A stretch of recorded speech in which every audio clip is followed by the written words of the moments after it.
Πάμε να δούμε ένα άλλο θέμα από τις εξετάσεις P3 του Ιουνίου του 2025. Η άσκηση ήθελε να βρούμε σε αυτή τη σχέση τους αριθμούς, τους σταθερούς αριθμούς A, B, C και D. Το πρώτο πράγμα που θα κάνουμε είναι να πολλαπλασιάσουμε και τα δύο μέλη με το χ τετράγωνο και 1 για να κάνουμε απαλυφή παρανομαστών. Το πρώτο πράγμα που θα κάνουμε είναι να πολλαπλασιάσουμε και τα δύο με το χ τετράγωνο και 1 για να κάνουμε απαλυφή παρανομαστών.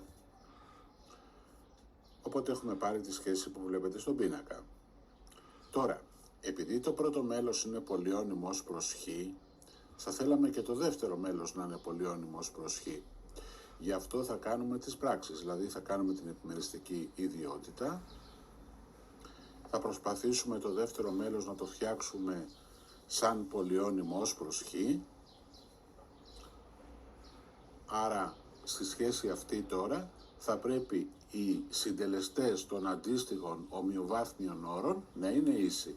Δηλαδή θα πρέπει να πάρουμε ότι οι συντελεστές του χ τρίτης, του χ είναι ίσοι μεταξύ τους, του χ τετράγωνο, του χ και σταθεροί όροι. Άρα έχουμε αυτές τις σχέσεις. Στην τρίτη σχέση που λέει α και σ ίσον 7, ξέρουμε ότι το α είναι 3, οπότε παίρνουμε ότι το σ είναι 4. Και τέλος, στην τελευταία σχέση, ξέρουμε ήδη ότι το b είναι μείον 5, άρα παίρνουμε ότι το d είναι 0. Και έτσι βρήκαμε τους αριθμούς a, b, c και d. Άρα τώρα η συνάρτηση z του χ μπορεί να γραφτεί με ένα διαφορετικό τρόπο.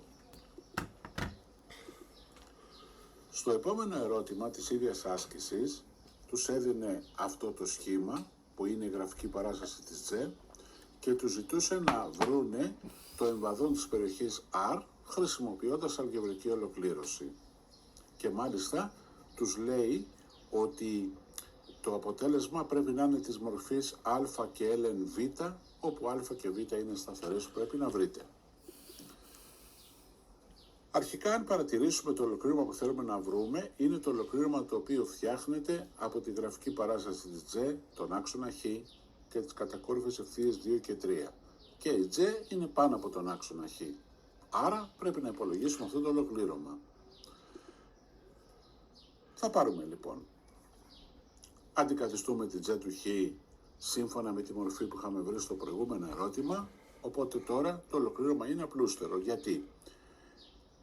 Το ολοκλήρωμα του 3χ κάνει 3χ τετράγωνο δεύτερα, το ολοκλήρωμα του μείον 5 κάνει μείον 5χ, το ολοκλήρωμα του 4χ προς χ τετράγωνο και 1, εδώ θέλει λίγο προσοχή, κάνει 2 ln του χ τετράγωνο και 1.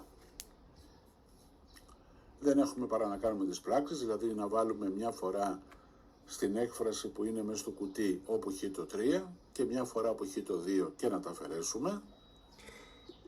Κάνουμε τις πράξεις. Προσπαθούμε τώρα να φτάσουμε στη μορφή της απάντησης που θέλει η άσκηση. Και από ιδιότητες λογαρίθμων παίρνουμε τελικά ότι 5 δεύτερα και ln 4 είναι το τελικό αποτέλεσμα. Άρα το α είναι 5 δεύτερα και το β είναι 4.